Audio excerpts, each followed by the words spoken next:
आप सब लोग राधे राधे। आप सब लोग जो क्वेश्चन आंसर सेशन में आए हैं, we would like to welcome you all on behalf of दीदी, एंड दीदी on behalf of everyone we would like to say thanks to you for giving us your valuable time. Thank you so much. Okay.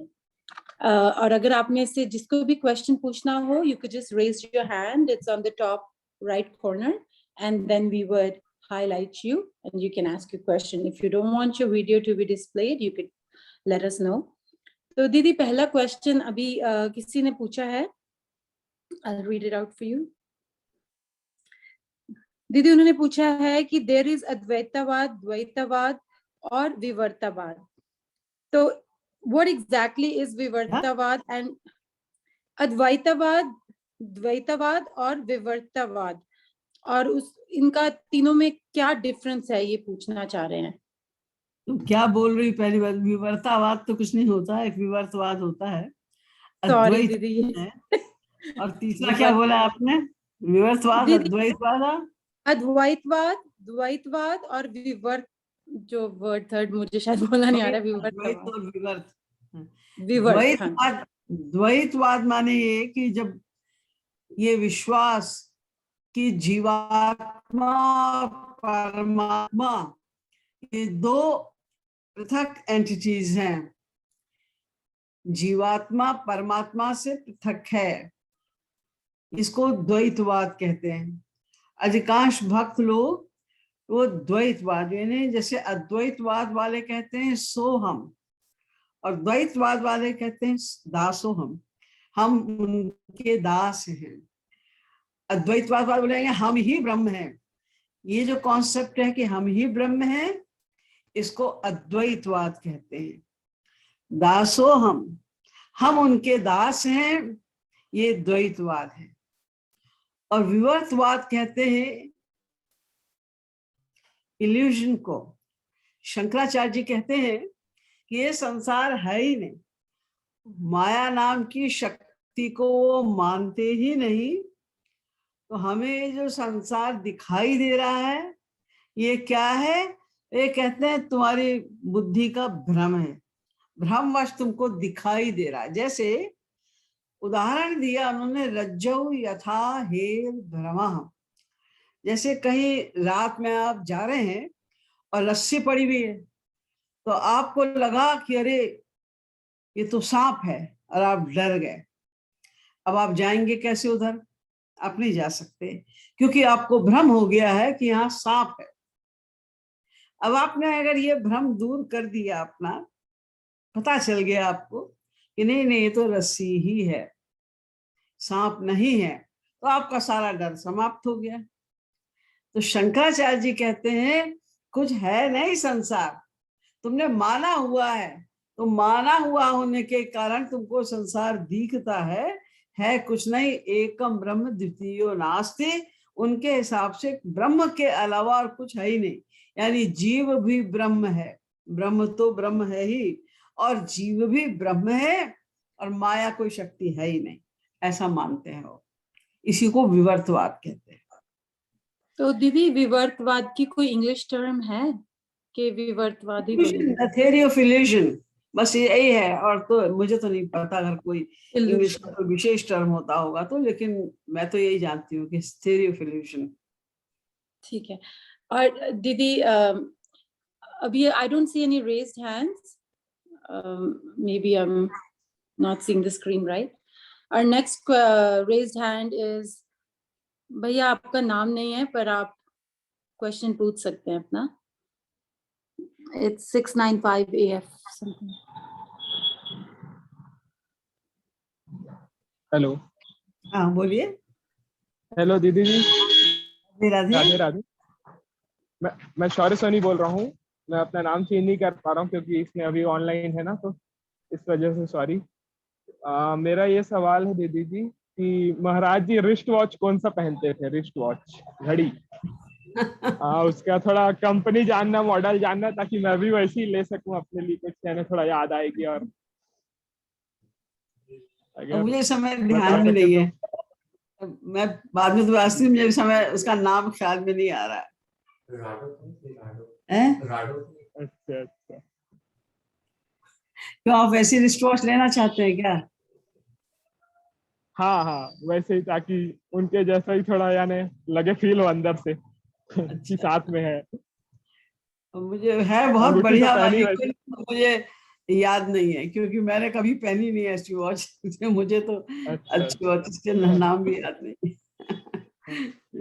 अच्छा, lip balm बता सकते हैं? वो अक्सर lip balm लगाया करते थे, वीडियो में हम लोग देखे हैं अक्सर। लिप बाम महाराज ने कभी लिप नहीं बाम लगाया। होठ में। महाराज जी कोल्ड Pond. क्रीम हाँ, वो लगाते थे, Pond's cold cream.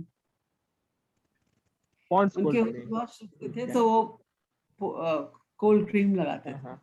Lip balm नहीं लगाते थे। जी जी जी जी, थैंक यू। ठीक है, थैंक यू सौरभ भैया। तो दीदी, किसी ने क्वेश्चन लिखा है कि उनकी कुंडलिनी जागृत हो गई है, तो नेक्स्ट स्टेप क्या करें? तो वो जानना चाहते हैं कि कुंडलिनी जागृत होने का क्या मतलब है। भैया, अगर कुंडली जागृत हो जाती है तो मेरे हिसाब से तो हमें आपसे प्रश्न करना चाहिए हाथ जोड़ के, फिर आपको प्रश्न करने की आवश्यकता नहीं रह जाएगी। कुंडलिनी जागृत होने का यही मतलब है कि आपकी अविद्या माया चली गई, यानी अब आपका अज्ञान नहीं रहा। तो अगर अभी भी प्रश्न है, बहुत जगह डाउट्स हैं, संशय है, तो इसका मतलब ये कि अभी कुंडलिनी जागृत नहीं हुई। यदि किसी ने आपको बताया है तो ये भ्रमात्मक है, इसको आप मत समझिए। और वास्तविक ज्ञान, वास्तविक कुंडली जागृत करने का केवल एक साधन है, भक्ति। जिस दिन आपकी हरि या गुरु में पूर्ण भक्ति हो जाए, बस फिर तो कुंडली क्या, सब कुछ जागृत हो जाएगा, फिर तो सब कुछ प्राप्त हो जाएगा, पूरा ज्ञान प्राप्त हो जाएगा। अभी ऐसा कुछ नहीं है। तो दीदी, भगवत प्राप्ति को कह सकते हैं कुंडलिनी जागृत होना? भगवत प्राप्ति यद्यपि मतलब ज्ञान मार्ग में उसी को कुंडलिनी जागृत कहते हैं, भगवत प्राप्ति नहीं है वो, जीवन मुक्त अवस्था है वो। उसमें भी ईश्वर प्राप्ति तो वहां पर भी नहीं होती है, लेकिन अज्ञान चला जाता है, ज्ञान आ जाता है। तो इसलिए संसार के सुख दुख फील नहीं होते, संसार में कोई अभाव प्रतीत होता है, को मालूम ही है संसार तो है ही बेकार, मालूम हो गया, ज्ञान हो गया, यहाँ तो हमारा सुख है ही नहीं, तो इसलिए सुख की वो आशा भी नहीं करता, इसलिए सुख दुख की प्रतीति कैसे होगी उसको संसार में। सुख दुख की हमें प्रतीति इसलिए होती है क्योंकि हम मानते हैं कि संसार में सुख, हम ढूंढ रहे हैं संसार में सुख और मिलता नहीं है। जब नहीं मिलता तो हमें दुख होता है। लेकिन जो समझ गया कि संसार में सुख है ही नहीं, तो वो चाहेगा भी क्यों, सोचेगा ही नहीं, इच्छा ही नहीं बनाएगा। आपको पता है कि पानी, चूने के पानी से बटर निकल ही नहीं सकता, तो आप क्यों मेहनत करेंगे उसको मथने का, पता है आपको निकलेगा ही नहीं।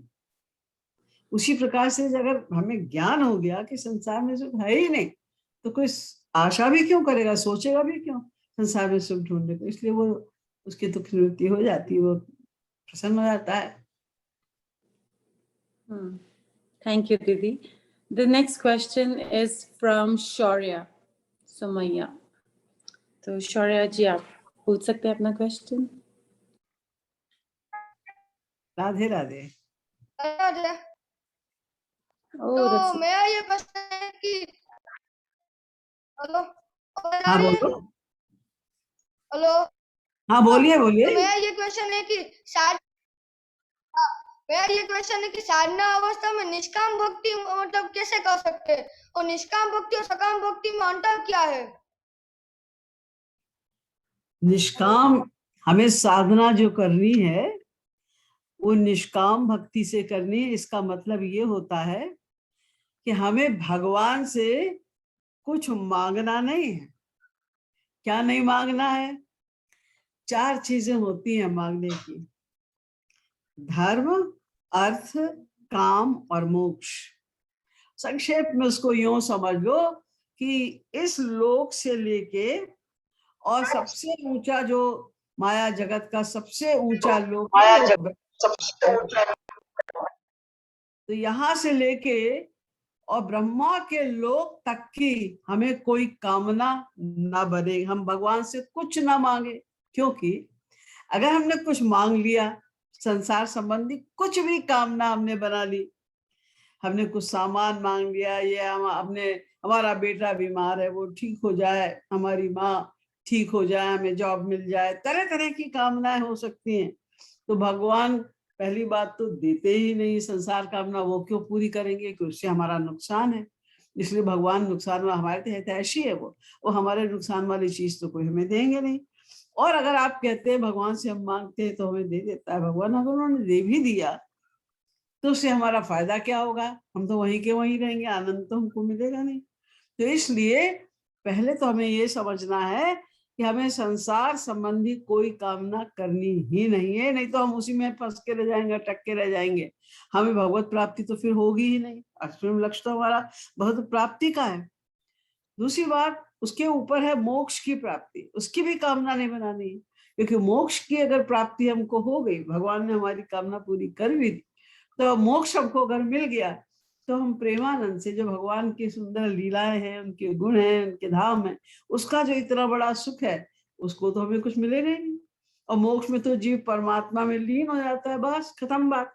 न सुख है न दुख है वहां पर, अनंत काल के लिए ऐसे ही हो जाएगा। इसलिए मोक्ष की कामना भी नहीं करनी है। भगवान से हमें कुछ भी कामना नहीं करनी, बस एक कामना होनी चाहिए भगवान से कि हमें आपका प्रेम मिल जाए। वो भी क्यों? आप कहेंगे ये भी तो एक कामना है। तो भगवान का प्रेम हम क्यों मांग रहे हैं? इसलिए कि हम उनकी सेवा करें। क्यों? उनके सुख के लिए। तो अब ये अपनी कामना नहीं रह गई। जिस तरह उन्हें सुख मिले, वो सेवा करने का हमें सौभाग्य प्राप्त हो जाए, बस इस कामना के अलावा और कोई भी कामना भक्ति में नहीं होनी चाहिए। कोई अन्य कामना ना होना ही निष्कामता है, और कोई भी अन्य कामना होना ही सकामता है।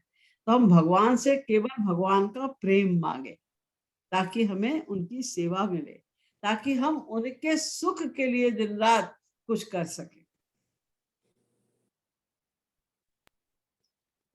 कुछ और? Okay, sure.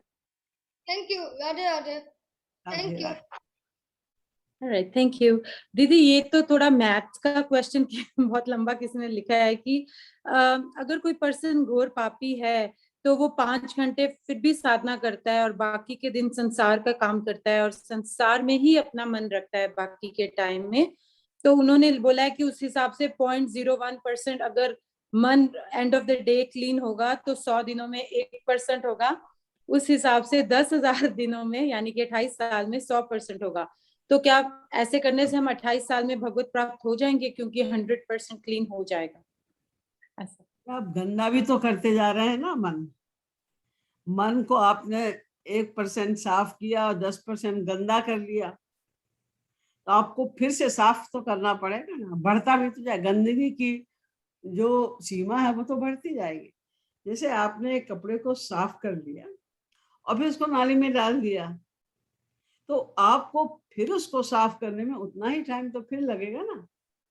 अभी तो आपने 1% ही साफ किया था उसको, 100% आपने कपड़े को साफ भी नहीं किया था। 1% साफ किया तो फिर आपने उसको गंदगी में डाल दिया, तो फिर आपको उतनी ही मेहनत पड़ेगी। तो 1% से आप आगे बढ़ेंगे कैसे?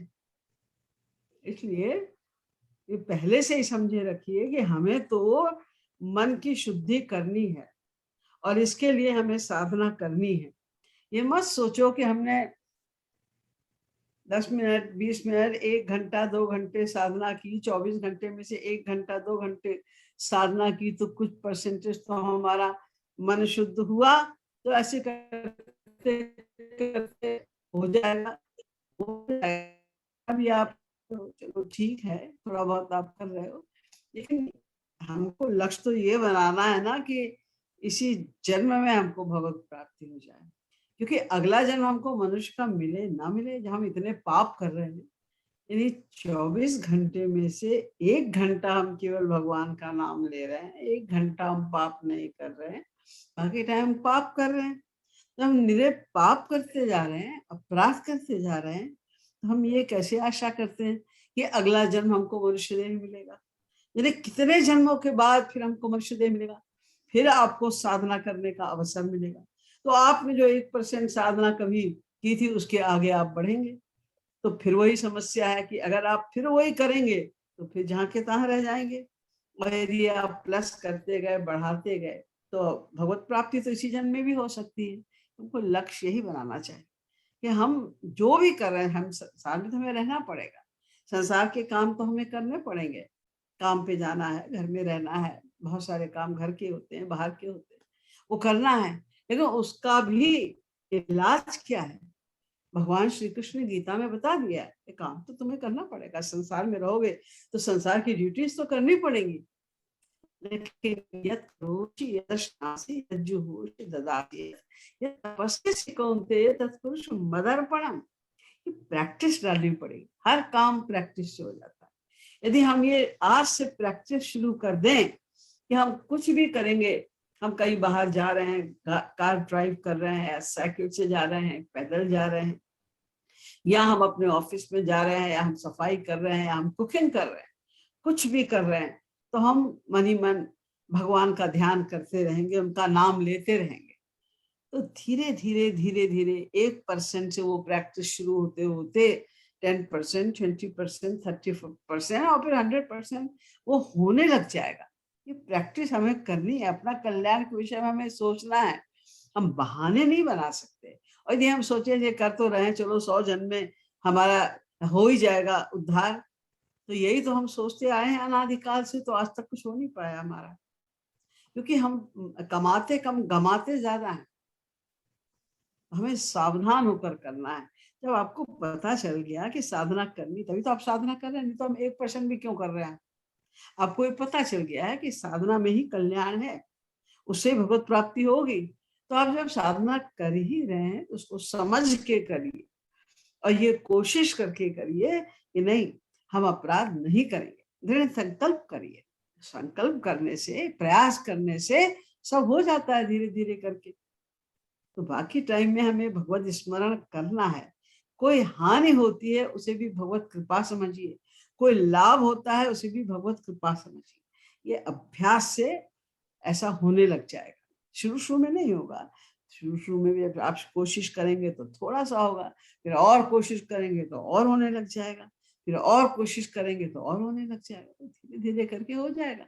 जो कुछ आज तक हम लोगों ने सीखा है, करवट बदलने से लेकर भागने दौड़ने तक और तमाम और प्रकार के बड़े बड़े काम करने तक, सब प्रैक्टिस से सीखा है।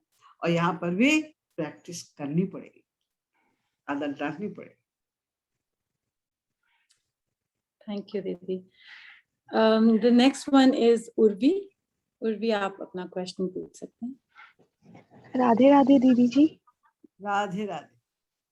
दीदी जी, महाराज जी का एक भजन है, तुम मेरे थे मेरे हो मेरे रहोगे। उसकी एक लाइन है, जग में भी बढ़ता प्यार सदा पिय के घर आने जाने से। तो इसका मतलब प्लीज समझा दीजिए। इसकी पहली लाइन क्या है? इसके पहले वाली लाइन में क्या लिखा है? तू ही तो सब कुछ मेरा है, ये कहा हुआ भी तेरा है।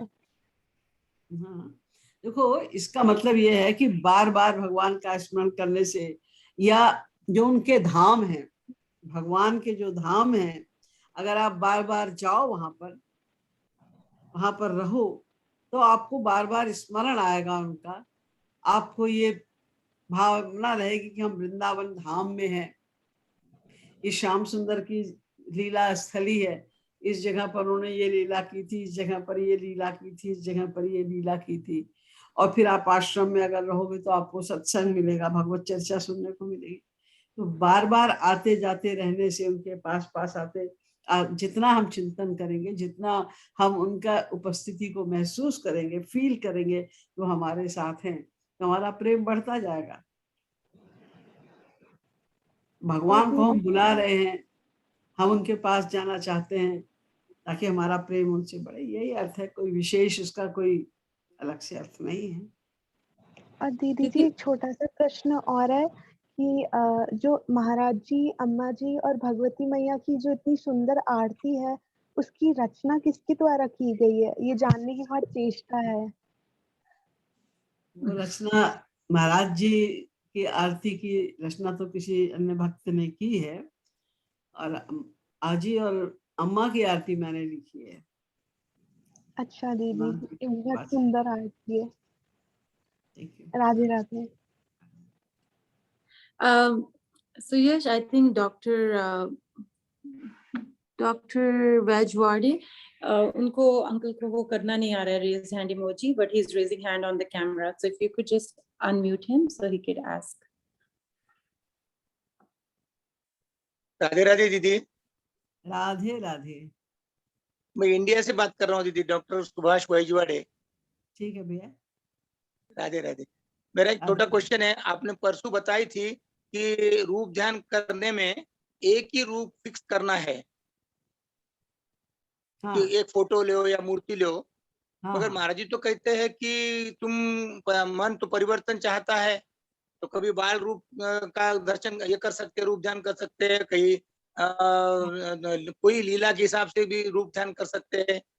हाँ। तो एक ही रूप कैसा होगा उस टाइम में? बाल रूप में तो श्री कृष्ण भगवान अलग ही एक दिखते रूप हैं। का जो एक रूप वाली बात है वो हाँ। भी श्री महाराज जी की ही बताई हुई है। उसका अर्थ ये होता है कि आप चाहे उनकी बाल लीला में ध्यान करिए, किसी भी लीला का ध्यान करिए, उनको प्रतिक्षण उनको नए नए वस्त्र पहनाइए, प्रतिक्षण का नया नया श्रृंगार करिए, लेकिन एक फोटो या एक मूर्ति को आधार बनाइए। यानी जो उनका फेस है हाँ। वो आप एक ही रखिए, ताकि उसका कारण है एक ही मूर्ति एक ही को आधार बना। क्योंकि जब आप ध्यान करते हैं रूप ध्यान, तो आपको उस फोटो का ध्यान नहीं करना होता। उस केवल फोटो ध्यान में करना है। जैसा रूप है भगवान का, आप सोचिए कि ऐसा ही रूप हमारे श्याम सुंदर का है, तो फोटो में से निकाल के उनको सोचिए कि वो साक्षात खड़े हुए। फोटो से बाहर निकल के जो हमने श्याम सुंदर के दर्शन किए थे फोटो में, वो साक्षात मेरे सामने खड़े हैं। और उनके सोचिए ऐसा कि उनका पीतांबर लहरा रहा है, उनके मुकुट है, उसका मोर पंख है, वो हिल रहा है, वो मुझे देख के मुस्कुरा रहे हैं, मैं उनके चरणों में प्रणाम कर रहा हूँ, इत्यादि जो भी भावना बने उनको लाइफ फॉर्म में दिव्य, उनका दिव्य लाइफ, ये सोच के कि ये दिव्य उनका लाइफ फॉर्म है, उसमें आप उनका ध्यान करिए। और उसमें ही उनका श्रृंगार, उनका रूप, उनके सब कुछ, उनकी लीलाएं हर क्षण बदलते रहिए, इसमें कोई फर्क नहीं, लेकिन रूप वही होना चाहिए। क्योंकि अगर एक रूप का ही आप सदा ध्यान करेंगे, उन्हीं का नाम, उन्हीं का रूप, उन्हीं की लीला, उन्हीं के गुण, उन्हीं के धाम, सब कुछ उनका ही आप हर समय ध्यान करते जाएंगे, तो धीरे धीरे करके भगवान का एक रूप आपके हृदय में बस जाएगा। फिर आप कभी भी कहीं भी हो, कितनी भी बड़ी भीड़ में बैठे हो, आपको ध्यान करने में एक मिनट भी नहीं लगेगा। लेकिन अगर हम रोज रोज उनका रूप बदलेंगे, तो फिर कोई भी रूप हमारे मन में बसने नहीं पाएगा। फिर हम कैसे तो उनका रूप ध्यान। बालावस्था का रूप अलग होगा और किशोरावस्था का रूप अलग होगा। देखिए, आप अपने पुत्र का या किसी भी व्यक्ति का एक चित्र देखते हैं, तो आपको उसकी, आपका बेटा 22 साल का है, तो आप उसके चित्र को देखते हैं, तो उसके आधार पर आपको उसके बालपन का भी ध्यान आ जाता है। वो कैसे बोलता है, कैसे चलता है, कैसे, वो सब ध्यान जाता है। लोग फोटो मंगाते थे पहले, जब विवाह होता था, बस फोटो देख के उनको सब आइडिया हो जाता था। वही कल्पना कर लेते थे लोग कि ये लड़का कैसा होगा, कैसे बोलता होगा, कैसे चलता होगा, क्या सब कुछ हो जाता है। तो प्रैक्टिस करनी पड़ेगी हमको, और श्री महाराज जी का ही ये आदेश है कि हमको एक ही, आप पढ़िएगा श्री महाराज जी की पुस्तक को, महाराज जी ने इस बात के लिए कहा है कि रूप एक ही होने चाहिए, लेकिन हमारा मन परिवर्तन चाहता है, इसलिए उनके श्रृंगार अलग अलग करिए, उनको वस्त्र हर मिनट आप उनके चेंज करिए, उनके आभूषण चेंज करिए, अलग अलग लीलाओं में उनको देखिए, बाल रूप में भी उन्हीं को देखिए, जिस रूप में देखना है उन्हीं को देखिए। जैसे आप अपने बच्चे का ध्यान करते हैं, तो चाहे उसके बाल रूप का ध्यान करें, चाहे वो फेस वही होता है, ध्यान उसका ही होता है, ऐसे हमें करना पड़ेगा, तभी हमारा मन एक स्थान पर लग जाएगा। हमारा लक्ष्य तो भगवान में मन को लगाना है ना, तो इसलिए लगाने के लिए ये आवश्यक है कि बस ये सोचे वो हमारे भगवान का यही रूप है, ये उनका रूप है, फिर उसको आप परिवर्तित करिए, तरह तरह से उसी रूप में परिवर्तन। रूप ध्यान की बारे में दूसरा प्रश्न ऐसा है, उप प्रश्न, कि रूप ध्यान करना या स्मरण करना दोनों में फर्क हो जाता है क्या? स्मरण, चिंतन और रूप ध्यान, जैसा महाराज जी ने डिफरेंस बता दिया है। आप भैया, स्मरण बिना रूप ध्यान के होता ही नहीं। जैसे कुछ भी अगर आपने सोचा कि आप अपने बेटे को बुलाएं, तो बुलाने के पहले आपको उसका ध्यान आएगा, और आपको जब उस बेटे का ध्यान आएगा तो वो किस बेटे को आप बुला रहे हैं उसकी शक्ल तुरंत आएगी आपके माइंड में। और अगर शक्ल नहीं आती है तो स्मरण आप कर ही नहीं रहे, फिर किसी और का स्मरण कर रहा है जिसकी शक्ल आपके माइंड में है उसमें। तो जब भी हम किसी का स्मरण करते हैं तो रूप ध्यान तो उसका होता ही होता है, नेचुरल है। नाम लेते रहना और रूप ध्यान करना, इसमें तो अंतर है। अभी आपको ये अभ्यास करना है कि आप जहां भी आ रहे हैं, जा रहे हैं, चल रहे हैं, फिर रहे हैं, कोई काम कर रहे हैं, चलते फिरते आप भगवान का नाम लेते जाइए। उस समय आपको रूप ध्यान नहीं होगा, वो मुश्किल पड़ेगी शुरू में। धीरे धीरे तो वो भी होने लग जाएगा, रूप ध्यान सहित भी आप स्मरण कर पाएंगे। लेकिन प्रारंभ में ये पॉसिबल नहीं है कि आप हर समय खाते पीते चलते फिरते आप उनका स्मरण भी करें। लेकिन नाम तो ले सकते हैं ना। नाम लेने से भी कुछ ना कुछ भावना तो रहती है भगवान की, कुछ ना कुछ जुड़े रहते हैं आप, कुछ परसेंट भगवान से जुड़े रहते हैं। तो ये अभ्यास हमें करना है, वो एक अलग बात है। लेकिन स्मरण और रूप ध्यान तो एक ही बात है। यदि दूसरा छोटा प्रश्न ऐसा है, भगवान की कोई चीज सीमित नहीं है, अनंत है, जैसे फिर गोलोक धाम भी अनंत होंगे या एक ही है? नहीं, गोलोक धाम अनंत है माने गोलोक धाम की कोई सीमा नहीं है। गोलोक धाम अनंत है माने गोलोक वैकुंठ धाम की अनंत है। कोई सीमा, ये नहीं कि गोलोक धाम बहुत सारे हैं अनंत हैं, नहीं, उसकी अनंत सीमा है, कोई सीमा नहीं है गोलोक धाम की, इतना बड़ा है, इतना छोटा है, ऐसा कुछ नहीं है। वो अनंत है। जैसे भगवान स्वयं अनंत हैं, ऐसे उनकी हर चीज अनंत मात्रा की, उनके गुण अनंत हैं, उनकी लीलाएं अनंत हैं, उनका धाम अनंत है, माने उसकी कोई सीमा नहीं। और सब धाम की कोई सीमा होती है, योजन होते हैं उसके। गोलोक धाम की कोई सीमा नहीं। अब दूसरा ऐसा प्रश्न है दीदी कि श्री कृष्ण भगवान स्वयं भगवान एक ब्रह्मा के एक दिन में आते हैं, जैसे एक दिन रात, जैसा 8 अरब 20 करोड़ के उनका पीरियड बता दिया है, तो क्या हाँ, एक कल्प अभी के जो, बाद आते हैं वो। हाँ, एक कल्प में या ब्रह्मा के एक दिन में, हाँ दिन रात मिला के, तो हाँ हाँ अभी जो 5000 साल पहले आए थे वो स्वयं भगवान थे, श्री कृष्ण भगवान। अब हाँ उसके पहले जो हाँ। द्वापर में अयोध्या के जो राम जी आए वाले हैं, अभी जो अपन राम जी की भक्ति करते हैं, तो वो क्या वो उतना पीरियड होगा क्या एक कल्प का? वो भी स्वयं भगवान ही है या विष्णु के अवतार है राम जी? नहीं, जितने भी बाकी सभी अवतार जो होते रहते हैं हर त्रेता में और हर द्वापर हाँ, में, वो सब विष्णु जी के अवतार होते हैं, उनको युगा अवतार युगावतार होते हैं कहते ना। हैं। हाँ, हाँ, और एक कल्प के बाद तो केवल श्री कृष्ण का अवतार होता है। फिर राम जो जी जो स्वयं अयोध्या की जो राम जी है वो अभी स्वयं भगवान नहीं है क्या फिर? राम, जो श्री कृष्ण है, राम और श्री कृष्ण में कोई अंतर नहीं है। ये तो मान गए, मगर जो अवतार की दृष्टि से देखा जाए तो एक कल्प तो नहीं होता है द्वापर से, और श्री कृष्ण के ही रूप में अवतार लेते हैं, मतलब ऐसा कुछ नियम नहीं है। जैसे श्री कृष्ण का तो स्वयं श्री कृष्ण तो परात्पर ब्रह्म तो केवल एक ही होते हैं ना, दो नहीं हो सकते। परात्पर ब्रह्म सुप्रीम पावर तो केवल एक ही होती है। जैसे बेस्ट शब्द जो है, अब बेस्ट तो हाँ, एक ही होगा ना, बेस्ट हाँ, तो दो नहीं हो सकते। तो वो जो सर्वोपरि है, सर्वोच्च सत्ता है, उसको हाँ, राम कहिए चाहे कृष्ण कहिए, एक ही बात है। वो वो एक कल्प में केवल एक बार ही अवतार लेते हैं। उसके पहले जो अवतार होते हैं, कहने को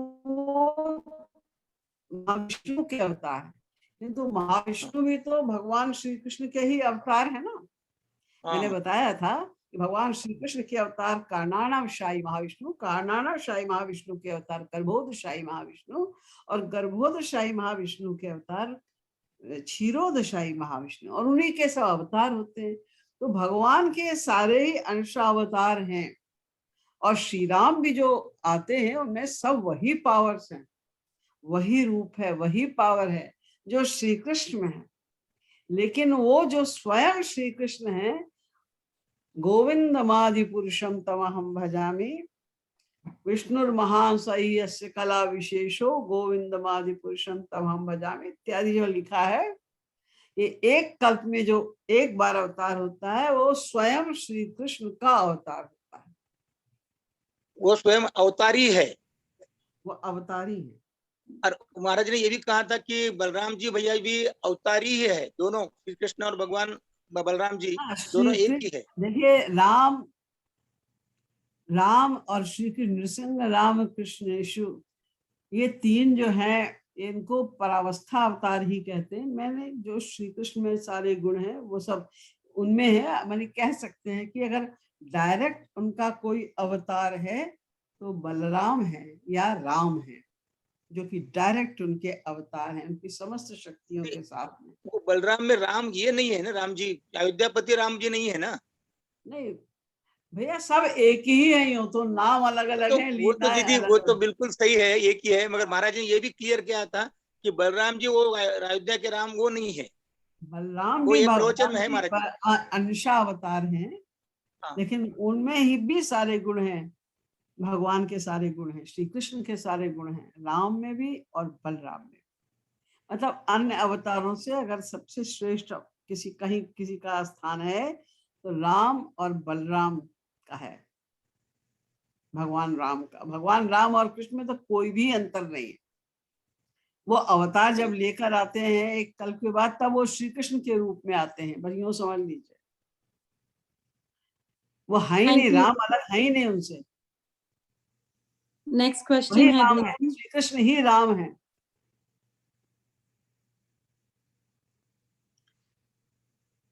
थैंक यू भैया, we had to limit the question. The next question दीदी, ये इन्होंने अपने आप को एनोनिमस रखने के लिए बोला है। इनके मन में 4 चीजें हैं और ये पूछना चाह रहे हैं कि 4 चीजों में कौन सा गोल उनका बेस्ट होगा और किस गोल से वो भक्ति कर सके। तो मैं रीड कर देती हूँ दीदी। फर्स्ट गोल है कि इसी जन्म में गोपी प्रेम पाकर श्री कृष्ण की इसी जन्म में गोपी प्रेम पाना श्री कृष्ण की भक्ति के द्वारा। दूसरा गोल है अच्छे से साधना करूंगा तो हाई क्लास डिवोटी बनकर महाराज जी की अगले अवतार में स्टार्टिंग से ही सानिध्य प्राप्त होगा, जैसे कि इस अवतार में जानकी प्रसाद जी, लक्ष्मण स्वरूप जी, बांके बिहारी जी सबको मिला। और उनका तीसरा गोल है कि रोकर श्री महाराज जी के दर्शन मांगू इसी जगह पर। और फोर्थ बोल रहे हैं कि गोपी प्रेम या फिर महाराज जी के दर्शन पाना बहुत ऊंची क्लास है और मेरी ओर देखकर लगता है कि ये होना बहुत टाइम लगेगा और मुझे राधा कृष्ण से भी उतना प्रेम नहीं है। इसलिए फोर्थ गोल मैं मन में आता है कि महाराज जी के दर्शन का ग्लिम्स मांगू, जैसे नारद जी को श्री कृष्ण का मिला उनके प्रीवियस जन्म में। तो आप अगर उनको बता सके कि इन चारों में से क्या भाव रखकर भक्ति कर सके वो, जिससे उनको मिल सके देखिए, इस जन्म में आपके जो लाभ। चारों भाव है ना, उसमें ये सभी तब आवश्यक हैं, तभी आप वैसे लक्ष्य तो हमारा अंतिम लक्ष्य तो गोपी प्रेम को प्राप्त करना ही है, लेकिन उसके पहले जो बाकी आपने 3 बताए हैं वो सब तो करने पड़ेंगे पहले। शुरुआत तो वो तो सब रास्ता है, बिना उस रास्ते से गए हुए उनके लिए बिना तड़प, महाराज जी के लिए आंसू बहाना, उनसे उनके दर्शन के लिए तड़पना, उनके दर्शन की आकांक्षा करना, उनसे बार बार रो कर ही पुकारना, कहना कि हमें अपने दर्शन दो, और ये इच्छा रखना कि महाराज जी हमको आकर दर्शन दें, ये सब तो पहले करना ही पड़ेगा। यहाँ से शुरू करते करते करते हम गोपी प्रेम उनकी कृपा से प्राप्त करेंगे। लक्ष्य तो हमारा गोपी प्रेम प्राप्त करना है, क्योंकि गुरु हमारे श्री महाराज जी हैं और महाराज जी ने ये बात बताई है कि हमारा अंतिम लक्ष्य गोपी प्रेम को प्राप्त करना है, वो तो है ही, लेकिन वो एक डायरेक्ट नहीं प्राप्त हो जाएगा हमको, वो तो गुरु कृपा से ही प्राप्त होगा। तो पहले तो हमारे लिए सबसे बड़ी इंपॉर्टेंट बात है अपने गुरु को प्रसन्न कर लेना। हमें उनके आदेश निर्देश का पालन करते हुए, साधना करते हुए, गुरु के लिए आंसू बहाना, गुरु के लिए तड़पना और रोना और उनके दर्शन की आकांक्षा रखना, ये सब तो पहली सीढ़ी है। इसे हमको तो एक के बाद एक सोपान पे चढ़ के चलना पड़ेगा ना, डायरेक्ट गोपी प्रेम नहीं मिलेगा। लक्ष्य गोपी प्रेम में करना ही सब पड़ेगा। थैंक यू दीदी। दीदी नेक्स्ट क्वेश्चन है कि अगर महाराज जी के प्रचारक आपको सत्संग में बुला रहे हो और आप कुछ कारणवश ना जा सके तो क्या वो नाम अपराध है? नहीं, अगर सचमुच कोई ऐसा कारण है कि आप नहीं जा सकते तो ऐसा कोई अपराध नहीं है। आप घर में भी बैठ के साधना कर सकते हैं, लेकिन अगर जा सकते हैं तो जाओ। साधना आपको वहां पर महाराज जी की फिलॉसफी सुनने को मिलेगी, सत्संग मिलेगा, तो लाभ ही होगा, नुकसान तो होने का कोई सवाल ही कुछ नहीं। इसे जाना तो चाहिए, लेकिन अगर कोई रीजन आ गया ऐसा कि आप नहीं जा सकते तो मत जाओ, तो ऐसा कोई अपराध तो नहीं है। थैंक यू दीदी। Next question is from Hiral. Hiral आप पूछिए अपना क्वेश्चन। राधे राधे दीदी। दीदी मेरा क्वेश्चन ये है कि मैंने कभी अम्मा को नहीं देखा, पर अम्मा के लिए भी इतना प्यार महाराज जी ने दे दिया है, तो क्या अम्मा को, क्योंकि हम महाराज जी को माधुर्य भाव से प्यार करते हैं, तो क्या हमें अम्मा की भी कितनी भक्ति हमें करनी चाहिए, कितना साथ रखना चाहिए अम्मा को भी? नहीं, अम्मा क्योंकि महाराज जी की का सिहलादनी शक्ति है, महाराज जी और अम्मा में कोई अंतर 0.1% का है ही नहीं, तो उनके प्रति पूर्ण श्रद्धा, जैसी श्री महाराज जी में श्रद्धा है वैसी श्रद्धा रखनी है। किंतु भक्ति तो हमें, गुरु तो महाराज जी ही है ना हमारे, मानना तो हमको महाराज जी में ही श्रद्धा बढ़ानी है, महाराज जी को ही अपना गुरु मानना है। और अम्मा का जब भी ध्यान आ जाए तो उनको महाराज जी से कम कभी नहीं मानना है, उनके प्रति उतनी श्रद्धा, सम्मान, सब कुछ उनके प्रति वैसा ही होना चाहिए। और अब सेवा के लिए तो अम्मा तुम्हें मिलेंगी नहीं, वो तो अपना लोक में चली गई, तो श्री महाराज जी में ही अपनी श्रद्धा बढ़ाते जाओ, उनसे ही प्रेम बढ़ाते जाओ, अम्मा में अपने आप प्रेम बढ़ता जाएगा।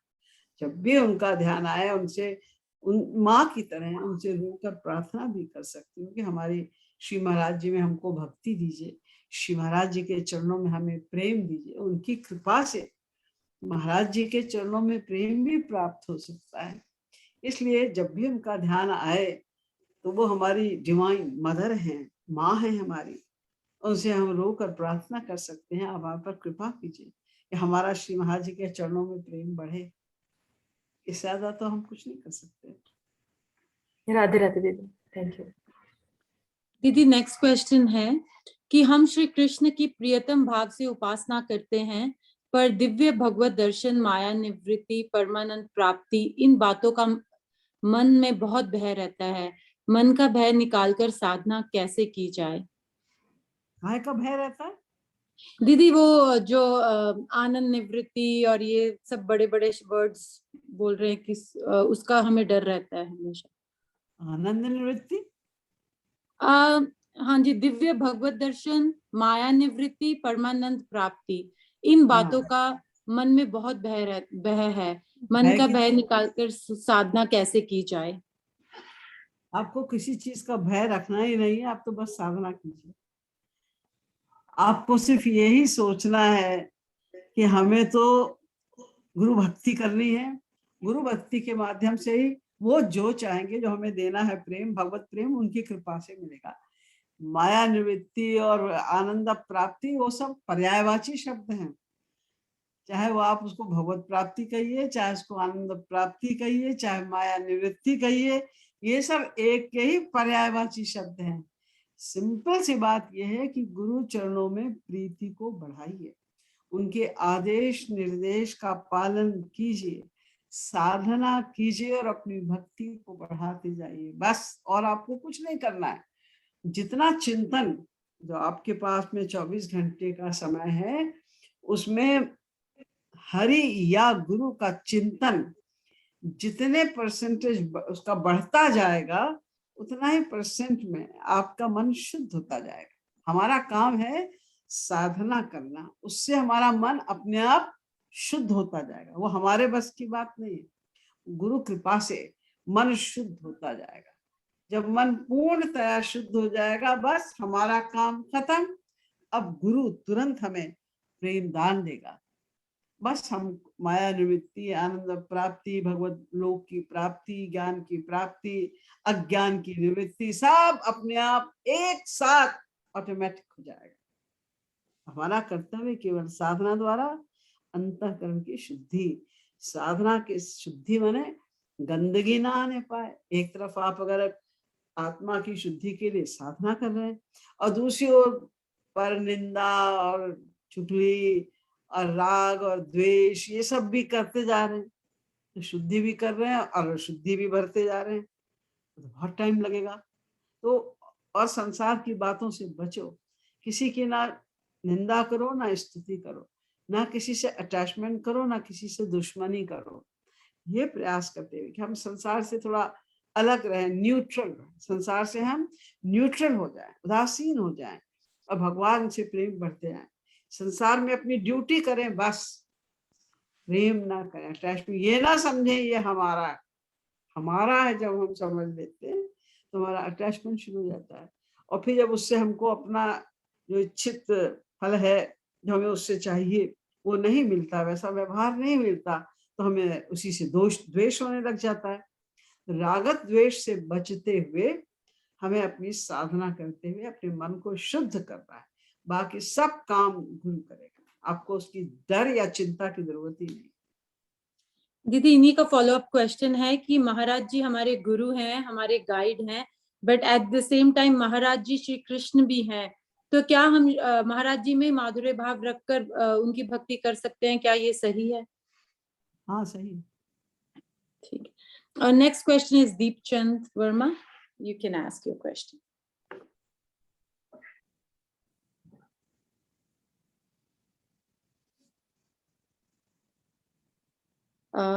दीपचंद।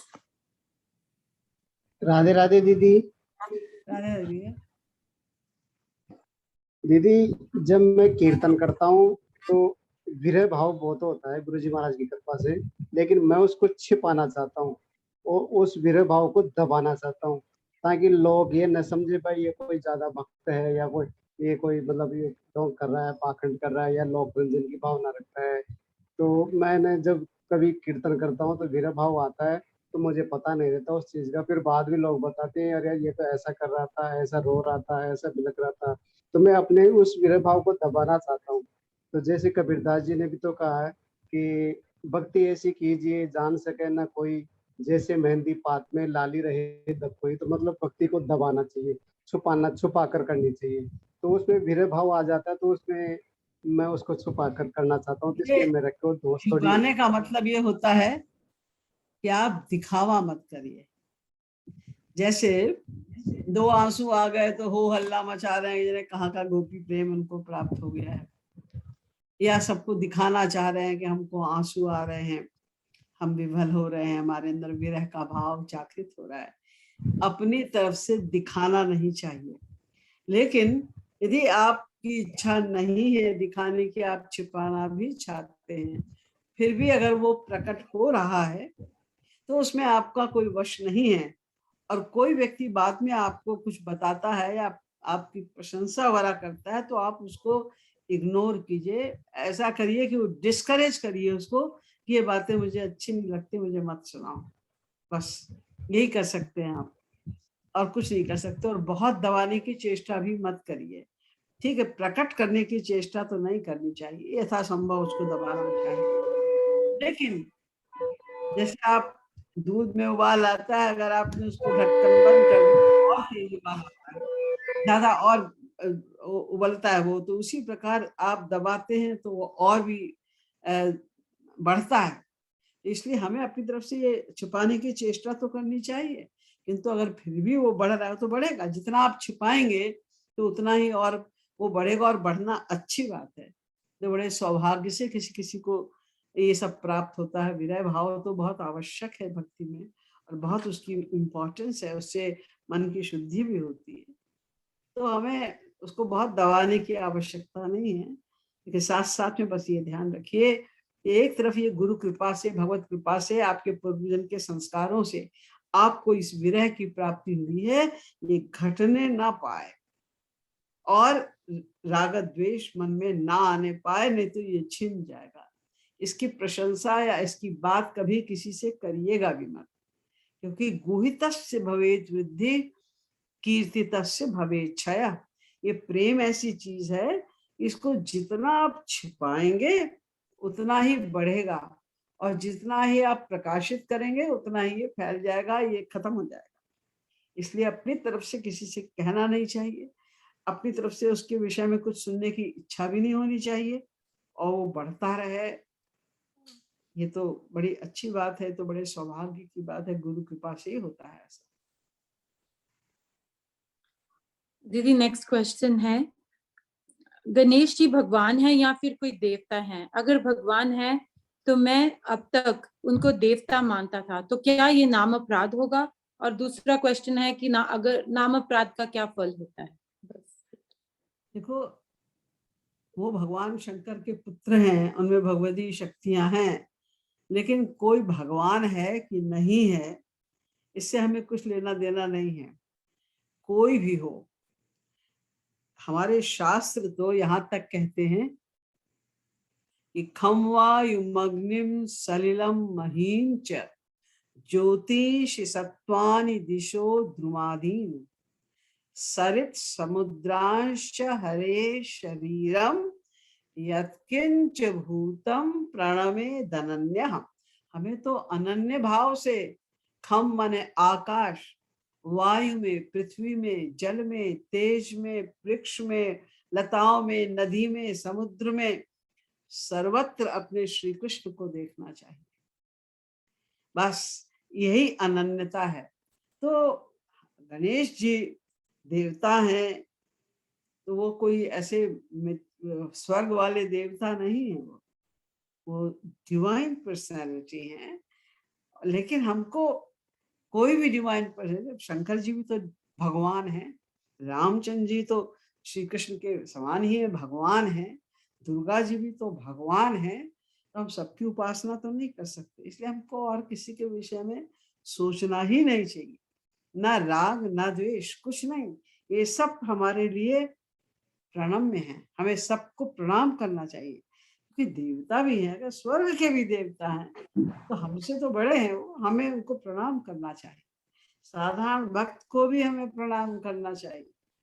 तो ये सब हमसे बड़े हैं, सब हमारे लिए प्रणाम करने के योग्य हैं, लेकिन हमारी भक्ति केवल अपने इष्ट देव राधा कृष्ण में ही होनी चाहिए, या गुरु में होनी चाहिए, बस इसके अलावा नहीं।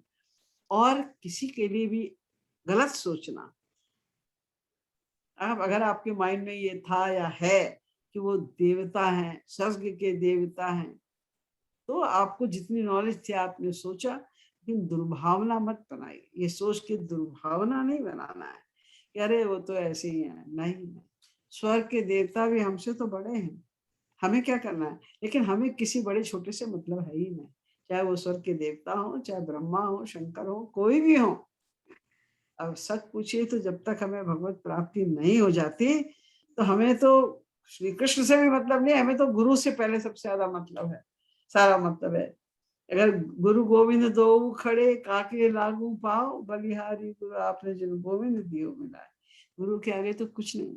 सबसे बड़ी श्रद्धा तो हमारी गुरु में होनी चाहिए और अपने इष्ट देव में होनी चाहिए, बस। और किसी के प्रति कुछ भी गलत सोचना नामा अपराध है, और नामा अपराध करने से सबसे बड़ा नुकसान ये होता है कि हमारी भक्ति क्षीण हो जाती है। इसलिए हमें नामा अपराध से बचना है। कोई संत हो उसको बुरा मत कहो, छोटा बड़ा मत कहो, तुलना मत करो। और हमें तो महाराज जी से मतलब है, होगा सब भगवत प्राप्त संत होंगे, हम मानते हैं, लेकिन हमें उनसे कुछ लेना देना नहीं है। होंगे भगवत प्राप्त संत, उनको प्रणाम करते हैं। सामने आ जाएंगे, हम उनका इज्जत करेंगे, लेकिन हमें किसी से कुछ लेना देना नहीं, हमें सिर्फ महाराज जी से मतलब है। The next question is from भैया, आपका नाम महाराज जी का गधा लिखा है मैंने, तो पूछिए अपना क्वेश्चन। दीदी राधे राधे। राधे राधे। दीदी मेरा प्रश्न ये है कि जब जैसे हम अभी रनिंग लगाते हैं सुबह को, तो उस वक्त तो दीदी मतलब सांस बहुत चढ़ती है, और फिर उस टाइम महाराज जी का स्मरण कैसे करें? अरे स्मरण तो मन से करना है, आप कुछ भी कर रहे हो, आप सुबह दौड़ने जाते हैं, जी दीदी। हाँ, तो उस समय आप, कई लोग तो कान में म्यूजिक लगाए होते हैं, फिल्मी गाने लगाए होते हैं, कोई लोग भजन लगाए होते हैं, तो आप भी महाराज जी का कुछ भजन लगा लीजिए कान में अपने। नहीं और दीदी, वहाँ नहीं मतलब है, एकेडमी में काफी होते हैं ना दीदी, तो वहाँ शोर बड़ा होता है, तो उस टाइम दीदी स्मरण नहीं हो पाता। तो वो लोग कान में लगा लेते हैं एयरफोन, और उसके बाद मैंने कुछ सुना नहीं है, जब दौड़ने जा रहे हैं तो अपना उसको सुनते रहिए। या मन को आपके कौन रोक लेगा, मन पे किसका अधिकार है, आप मन में किसी का चिंतन नहीं, कुछ तो आप सोचते होंगे ना, चाहे कितनी भीड़ हो, चाहे कितना ही शोर हो। जब आप कहीं जा रहे हैं, चाहे वो मार्केट में आप जा रहे हैं, घोर जो क्राउडेड है, ऐसे मार्केट में भी अगर आप जा रहे हैं, तो कुछ तो आप मन में सोचते हैं ना, तो कुछ और सोचने की जगह महाराज जी के विषय में सोचिए, आपके ऊपर है। जी दीदी। दीदी नेक्स्ट क्वेश्चन है, वो बोल रहे हैं कि जहाँ पे वो रहते हैं वहां पे कोई टेम्पल, महाराज जी का टेम्पल नहीं है, तो अगर कोई स्पेशल सेलिब्रेशन होती है, जन्माष्टमी एंड ऑल, तो क्या वो दूसरे संप्रदाय के मंदिर में जा सकते हैं? बट ओनली थिंग इज, जब वो जाते हैं वहां पे फिलॉसफी सब डिफरेंट होती है, तो उस टाइम पे वो कैसे सेलिब्रेट करें फेस्टिवल्स? कहाँ पर रहते हैं आप? ये तो उन्होंने क्वेश्चन में मेंशन नहीं किया, उन्होंने बोला जहाँ रहते हैं वहां पर कोई मंदिर नहीं है, यही लिखा है चैट में। नहीं, तो अपने घर में कर लो साधना, या फिर आप आसपास में और जगह तो है ही है जहाँ सत्संग होता है। अगर आप इंडिया में रहते हैं तो इंडिया में तो हर सिटी में कहीं ना कहीं तो महाराज जी का सत्संग होता है, आश्रम है इतने सारे, वहां पर चले जाओ। या आपको, हमें मालूम हो कि आप कहाँ हैं, तो हम आपको सजेस्ट भी कर सकते हैं कि भाई बड़े त्योहार होते हैं तो आप कहाँ पर चले जाए, कहाँ जाके अपनी साधना कर सकते हैं, नहीं तो अपने घर में करो।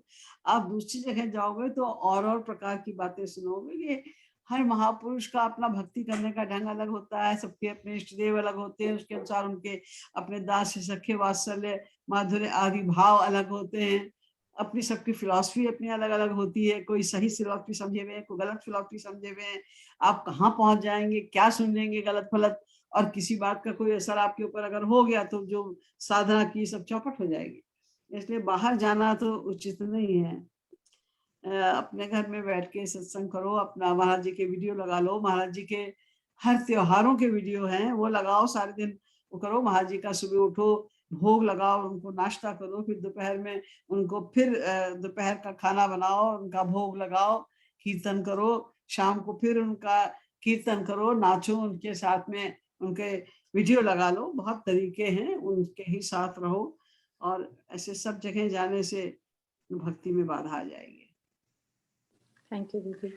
The next one is, or bhaiya, if you want, you could personally message too. We'll help you find a center. The next one is Vaibhav Patel. Go ahead, ask. Radhe Radhe दीदी, आपके चरणों में प्रणाम, महाराज जी की जय हो। राधे राधे।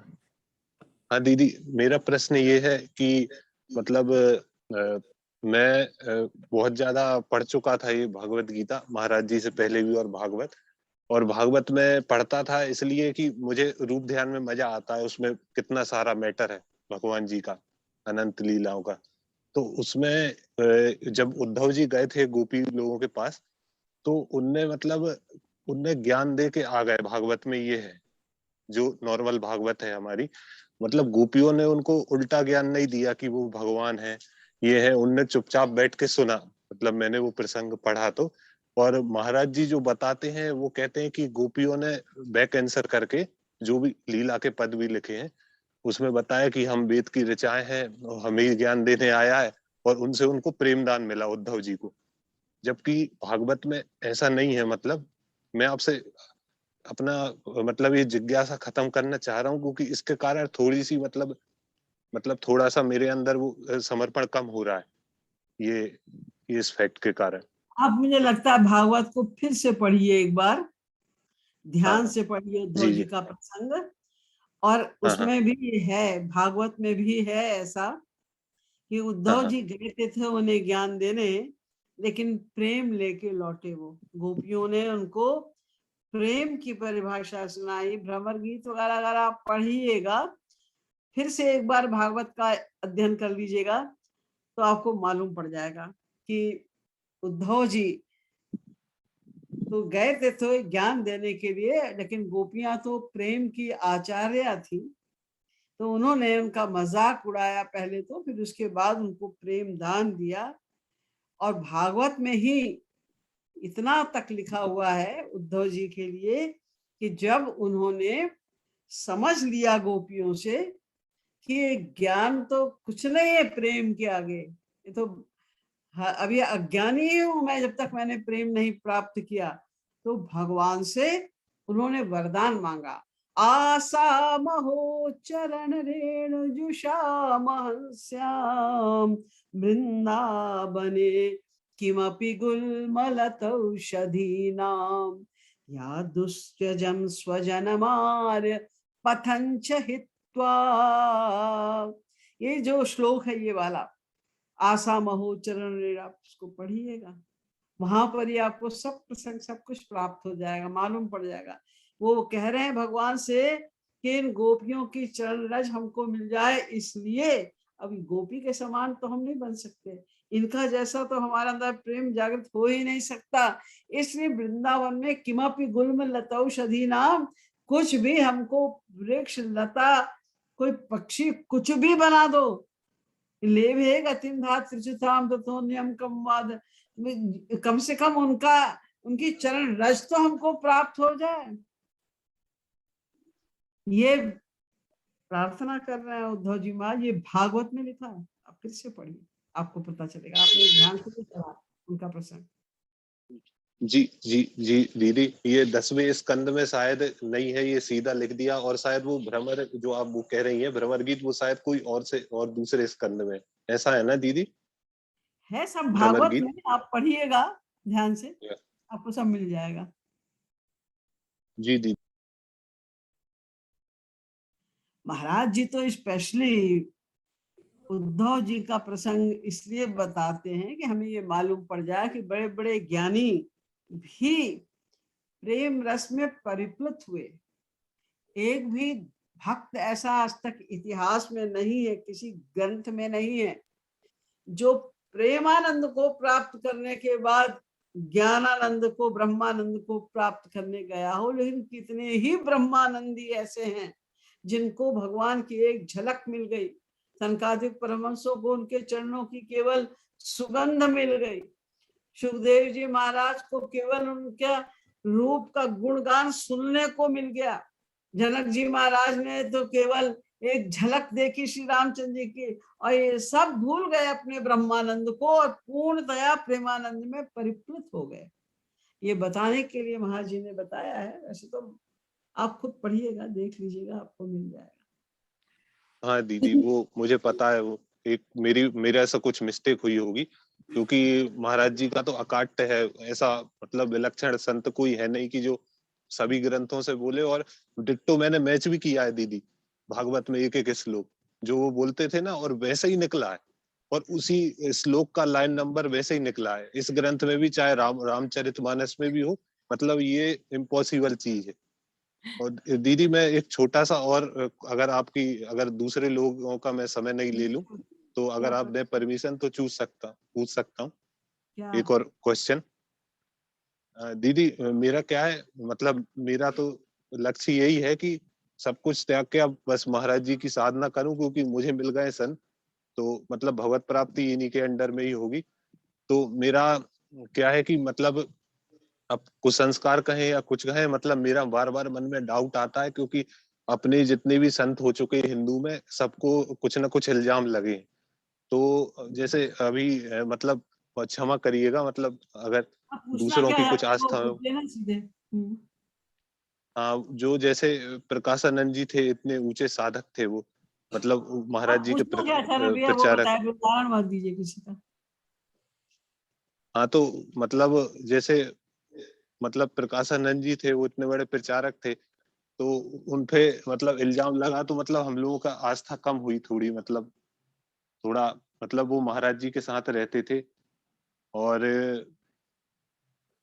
आप स्वयं तो तो उत्तर दे मतलब रहे, इल्जाम लगा। इल्जाम लगा माने गलत नहीं थे वो, उन पे इल्जाम लगा। ऐसे सब संतों पे इल्जाम लग चुके हैं, सबकी हिस्ट्री उठा के पढ़ लीजिए आप। जो महाराज जी के इतने बड़े कृपा पात्र थे और इतनी सेवा की उन्होंने श्री महाराज जी की, जी जी तो उनके ऊपर अब लोग तो, उन्होंने इतना बड़ा आश्रम बनाया है अमेरिका में, जैसा कोई और दूसरा आश्रम नहीं है। इतना बढ़िया, इतना सुंदर उन्होंने आश्रम बनाया, इतना उनका नाम हुआ, तो लोग तो जेलस होते हैं। हर बड़े संत के ऊपर इल्जाम लगे हैं, उनको जिन्हें कितने कितने कष्ट दिए गए हैं, कोई नई बात थोड़ी ना है। उन सब बातों को आप क्यों माइंड करते हैं? आप अपने मतलब, आप सीधे अपने मार्ग पर चलिए, अपने मतलब से मतलब रखिए। इधर उधर आप देखते चलेंगे सबका कौन क्या कर रहा है, क्या कर रहा है, तो आपको तो जाने कितने जन्म लग जाएंगे भगवत प्राप्ति करने में। आप किसी और मत देखिए, सीधे सिर्फ महाराज जी की ओर देखिए, जो आपको आदेश, उसमें भी ये शाम यत् स्ववचो युक्तम बुद्धिमान तत्समाचरित, कि महाराज जी आपको जो आदेश दे रहे हैं, यानी हम सत्संगियों को, साधकों को जो आदेश दे रहे हैं, उसका पालन कीजिए बिल्कुल अनन्य भाव से। इधर उधर मत देखिए किसने क्या किया, कौन कैसा है, कौन कैसा नहीं। अरे एक से एक पढ़े, बुरे और अच्छे लोग, हमें उनसे क्या लेना देना है? बुरे हैं तो हमारी वजह से, अच्छे हैं तो हमारी वजह से, हमें उनसे क्या लेना देना है? एक प्रकाशन जी थोड़ी ना है, जिन्हें कितने हैं, एक से एक अच्छे लोग हैं, एक से एक बुरे लोग हैं, हमें उनसे कुछ लेना देना नहीं। अरे आपके शहर में करोड़ों करोड़पति भी बहुत सारे लोग होंगे, तो आपका उनसे कोई मतलब है क्या? कितने भिखारी भी होंगे, आप उनको दान देने जाते हैं क्या? आप अपने से मतलब रखते हैं। तो स्पिरिचुअल जगत में जहाँ इतना हमको संभल कर चलने की आवश्यकता है, वहां इधर उधर आप क्यों देखते रहते हैं? मत पढ़ा करिए उटपटांग चीजों को, और मत देखा करिए। केवल अपने लक्ष्य को जी साध कर चलिए, तब तो इस जन्म में भगवत प्राप्ति हो जाएगी, नहीं तो अनंत जन्मों में भी नहीं होगी। जी। असल में मेरे साथ मतलब बहुत गलत हुआ है, मैं आध्यात्म के मार्ग पे चल रहा हूँ, तो सब लोगों ने छोड़ दिया, तो लोग तो छोड़ दिया तो अंदर अच्छा एक डर भी है।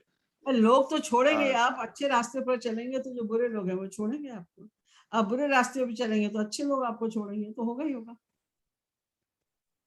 उसमें परेशान होने की तो कोई बात ही नहीं। थैंक यू भैया। दीदी नेक्स्ट क्वेश्चन है कि उन्होंने बोला है कि कृष्ण प्रणामी लोग मेरे को कहते हैं कि हम अक्षर तृत श्री कृष्णा की भक्ति करते हैं, लेकिन वो कहते हैं कि हम गोलोक वाले श्री कृष्ण की भक्ति करते हैं। हमको वो कौन बेवकूफ से वाले? दीदी हम लोग गोलोक की करते हैं, और उन कोई और संस्था ने उनको बोला है कि वो अक्षर तृतीय श्री कृष्ण की भक्ति करते हैं, और वो हमें बेवकूफ और मूर्ख समझते हैं। ये गोलोक वाले श्री कृष्ण और अक्षर तृतीय वाले कृष्ण में क्या फर्क है? उसे कहता तुम अपने गोलोक वालों के साथ ही रहो, सविता को जानने की। ये कृष्ण तो कृष्ण है। ऐसे भी लोग हैं जो कहते हैं भगवान का केवल हम बाल रूप का की उपासना करते हैं, बड़े हुए ही नहीं भगवान। मतलब कैसे कैसे लोग बातें करते हैं, उनको छोड़ो। आप जितना इधर उधर जाओगे, कोई आपको कहेगा कि आप गलत हैं, तो कह दो ठीक है, तुम्हारी तुम्हारी दृष्टि में हम गलत है, हमारी दृष्टि में तुम गलत हो। हमें तो श्री कृष्ण की उपासना करती है, उनके किसी भी रूप की उपासना करो, श्री कृष्ण तो श्री कृष्ण है। और ये तो सारे शास्त्रों में, वेदों में लिखा है कि श्री कृष्ण का धाम गोलोक ही है। अब एक व्यक्ति वो अक्षर ब्रह्म कुछ भी उनको मानता, और मानता ही नहीं है कि उनका कोई रूप भी है, मानता ही नहीं कि उनका कोई धाम गोलोक धाम भी है, तो ना माने, उसकी अपनी इच्छा की बात है, हम लोग क्या कर सकते हैं।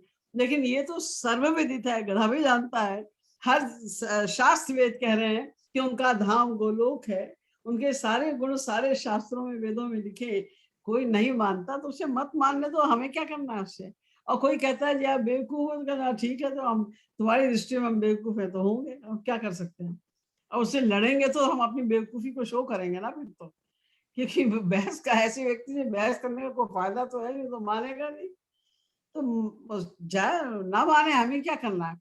हम तो अपने लक्ष्य को साधे रहें, अपना टाइम इधर उधर मत खराब करो, अपने लक्ष्य को साधो। हमारे ठाकुर जी हैं, तुम्हारी राधा रानी है गोलोक की, दैट्स इट। तुम नहीं मानते मत मानो, जाओ। अरे कितने लोग तो श्री कृष्ण को ही नहीं मानते, भगवान को ही नहीं मानते, किसी भगवान को नहीं मानते, तो हम क्या करें? उनके साथ साथ थोड़ी पढ़ेंगे। तुम्हारा जो विश्वास है तुम करो, हमारा जो विश्वास है हम कर रहे हैं, हम कर रहे हैं। कोई कहता है बेवकूफ, तो कहे तो कहीं बेवकूफ शब्द ही तो कहेगा, कौन हम बड़े विद्वान भी हैं। Time is running out already, हम ओवर टाइम हो गए, तो we will just take the last question. और सॉरी सुजीत भैया, नेक्स्ट आपको सैटरडे दोबारा आना पड़ेगा। For now we will just take Dr. Rajesh Suri.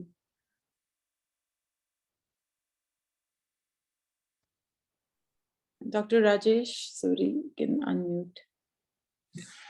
Radhe Radhe दीदी। राधे राधे। आपके चरणों में सादर प्रणाम दीदी। राधे।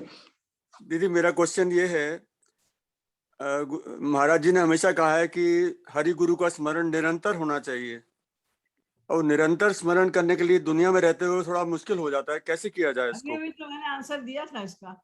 हाँ जी। अगर आपने उसको मुश्किल मान लिया तो मुश्किल हो जाता है, लेकिन हाँ आप जी। प्रैक्टिस शुरू तो करिए कहीं से। हाँ जी। कोई भी आज तक ऐसा हुआ है कि स्कूल जाते ही वो सोचे कि भाई एमए तो हमसे होगा नहीं, एमए की तो जी बहुत दीदी। पढ़ाई है भैया, छोड़ो पढ़ाई करना ही छोड़ दो, ऐसा तो कोई नहीं करता ना। जी जी आप दीदी। जब महाराज जी ने बताया है कि निरंतर करना है, तो आप शुरुआत तो करिए, निरंतर मत करिए। कम से जी। कम 24 घंटे में 5 मिनट को हो जाए, 10 मिनट हो जाए, फिर 15 मिनट हो जाएगा, बढ़ते बढ़ते जी बढ़ेगा। जी। हाँ रोज जी। तो कुछ भी नहीं हो जाता। अभी हम लोग का जी जी। अभ्यास ही नहीं है भगवान का स्मरण जी करने जी। का, 24 घंटे कैसे होगा? लेकिन जी। प्रैक्टिस करते हाँ जी। एक क्वेश्चन और दीदी, अभी महाराज जी ने हमेशा बताया है, हमेशा हर लेक्चर में बताते हैं कि गुरु जो हैं अप्रत्यक्ष रूप से हमेशा साथ रहते हैं साधक के। तो ये पॉसिबल है क्या, हमारी अगर साधना अच्छी हो जाए तो हमें इसी जन्म में उसी रूप में महाराज जी दोबारा दर्शन दे दें? क्यों नहीं हो सकता? आपकी साधना पे सब कुछ डिपेंड करता है। अगर आप उनको विफल होकर रोकर पुकारेंगे और जी ये आपकी इतनी ये स्थिति हो जाएगी कि हम महाराज जी को देखे बिना जीवित रह ही नहीं सकते, तो महाराज जी को तो आना ही पड़ेगा। वो तो है जी ही जी साथ आपके।